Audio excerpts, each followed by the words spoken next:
کسی سے پیسے نکلوانے ہوں, 1,00,000 روپے آپ نے وسیم بھائی کو قرضہ دیا, جو وسیم یہاں بیٹھے ہوئے ان سے پیشگی معذرت, ان وسیم کے علاوہ وسیم کی بات کر رہا ہوں میں. کسی نے بیان میں کمنٹس کیے ہوئے تھے یہ وسیم مفتی صاحب کے کوئی رشتہ دار ہے؟ صحیح ہے نا. آپ نے وسیم بھائی کو 1,00,000 روپے دیے, 6 آدمی گنوائے, سب کو پتا ہے قرضہ دیا, آپ 1 مہینے بعد واپس لینے جاؤ گے.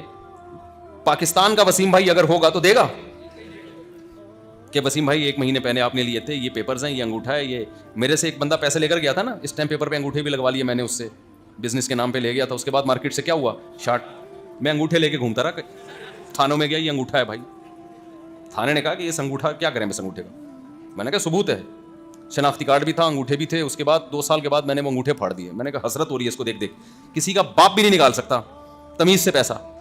تو آپ جب وسیم بھائی کے پاس جاؤ گے بولو گے بھائی تیرا باپ بھی دے گا, پھر دے گا شاید. وہ کیا خیال ہے, شرافت سے دے گا؟ کوئی بھی نہیں دیتا. اس کے بعد آپ بولو گے تیرا باپ بھی دے گا, پھر دے گا, ہو سکتا ہے ڈر جائے دے دے.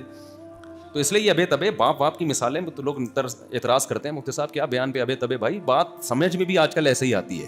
تو مجھے ایک بات بتاؤ, ماں کی چھاتیوں میں دودھ اسی روٹی سے پیدا ہوتا ہے. کیا دنیا میں کوئی ڈاکٹر, جاپان کے سائنسدان, امریکہ کے سائنسدان, فرانس کے سائنسدان روٹی سے چند منٹوں میں, گھنٹوں میں دودھ پیدا کر سکتے ہیں؟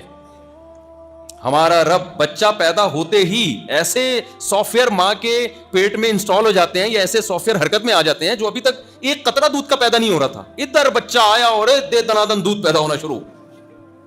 کمال ہے. اس کا مطلب وہ جو اوپر بیٹھا ہوا رب ہے وہ ہم سے غافل نہیں ہے, وہ سب دیکھ رہا ہے کس کی شادی ہو رہی ہے, کس کے بچے ہو رہے ہیں, کس کی کیا ضرورت ہے, کتنے ہو رہے ہیں, وہ سب کیا کر رہا ہے, دیکھ رہا ہے. تو ٹینشن لینے کا کیا ہے بھائی؟ اس کے بعد بھی کوئی ٹینشن لے رہا ہے, پیسے ہی نہیں ہے, پیسے ہی نہیں ہے, یہ ہو رہا ہے, وہ ہو رہا ہے. کل وہ میرے بھانجا مجھے ملا نا, اس کی شادی ہو رہی ہے, دیلا جیب میں ہے نہیں, شادی ہو رہی ہے. تو مجھے کہنے لگا کہ جب میری ابا نے میری شادی کی بات کی تو سارے رشتہ دار خلاف ہی, کماتا وماتا کچھ ہے نہیں, تم رکھو گے کہاں بہو کو؟ میرا اپنا سگا 2 بھانجے. تو کہتے ہیں کہ ہم نے کہا بس ہو جائے گا انشاءاللہ. ہو گیا, گھر کا انتظام بھی ہو گیا, فرنیچر کا انتظام بھی ہو گیا, ابھی رخصتی اگلے ہفتے. تو کہہ رہے تھے اگر ہم آپ کے بیان نہ کل کی بات ہے, کہہ رہے ہیں آپ کے بیان نہ سنے ہوتے نا تو ہم نہیں کرتے شادی. ہم نے سنا تھا کہ سب کچھ ہو جاتا ہے تو ہو گیا. مجھے دیکھ لو, آپ کے سامنے بیٹھا ہوا ہوں. میں جب باتیں کرتا نا 2004 میں دوسری شادی, تو جو میرے مالی حالات جانتے تھے وہ کہتے تھے دکان پکوڑوں کی, باتیں کروڑوں کی. اور جو اس طرح کی باتیں کرتے تھے اب تک کمارے چھڑے گھوم رہے ہیں. وہ اب تک کیسے گھوم رہے ہیں؟ میں بھی 4 شادیوں کے فضائل بیان کرنے نہیں آیا, میں تو آپ کو بتا رہا ہوں اللہ پہ توکل اور اللہ پہ اعتماد کیا ہوتا ہے, اور کیسے ہم نے آگے زندگی گزارنی ہے, کن اصولوں کو سامنے رکھ کر. جو ان اصول ہم نے اپنی زندگیوں سے نکال دیے ہیں, ڈپریشن میں جا رہے ہیں, خودکشیوں کی طرف جا رہے ہیں, تو ہم نے سامنے آخرت کو رکھنا ہے.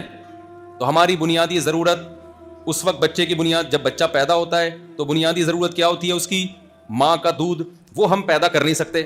ہم ملازمت کر سکتے ہیں اللہ کا, تو یہ تمہیں کرنی پڑے گی, یہ میں خود سے روزی نہیں دوں گا. پہلے دہاڑی لگاؤ گے, جاب کرو گے, کماؤ گے تو پیسہ ملے گا. یہ کام ہم کر سکتے ہیں, لہذا اللہ کہتا ہے تم کرو, میں تمہیں رزق دوں گا. جب بچہ پیدا ہوتا ہے تو اس کی بنیادی ضرورت ہے دودھ, اور دودھ بھی وہ جو بچے کے لیے سوٹیبل ہے, وہ ماں کے علاوہ کہیں ہوتا نہیں ہے. وہ ہم اور آپ پیدا نہیں کر سکتے. ہم اس کو پلا دیں گے بھینس کا, بکری کا, یا ڈبے کا. ڈبہ ہم پیدا کر سکتے ہیں, وہ ہم پلا دیتے ہیں اس کو, وہ اس کے لیے سوٹیبل نہیں ہے. تو اللہ کہتا ہے جو چیز تم سے نہیں ہوگی وہ میں کر لوں گا. صحیح ہے نا, وہ کیا کروں گا, وہ میں کروں گا. لہذا دودھ کس نے پیدا کر دیا؟ اللہ نے.